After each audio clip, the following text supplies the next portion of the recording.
Déjalo por favor. Tengo hijitos, son muy pequeñitos, llorarán por favor.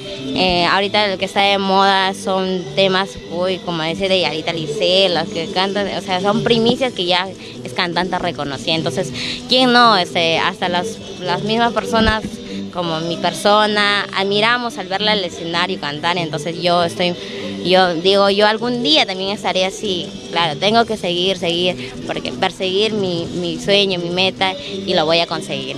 Claro, eso es bueno. Mayumi, a ver, Mayumi, otro tema, pero si deleite, ¿no?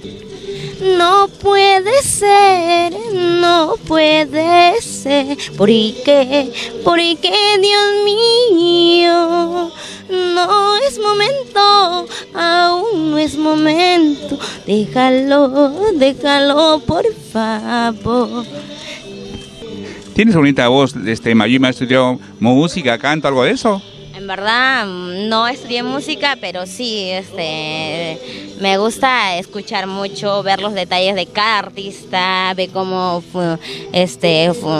coloca la voz. Entonces yo soy muy curiosa en lo que es la música. Pregunto a personas que saben. Por ejemplo, en mi agrupación, a mí me guía, Saulito me guía. Entonces yo le pregunto a él, no, tienes que colocar así, no, tienes que hacer falsete. Entonces voy aprendiendo, no solamente yo sé que hoy canto bien, pero yo dentro de mí me digo que tengo que superarme a más, tengo que hacer quiebres o altos o agudos o falsetes. Entonces cosas que yo voy aprendiendo. Entonces hay veces miro y yo digo, observa a las cantantes cómo mueve su voz.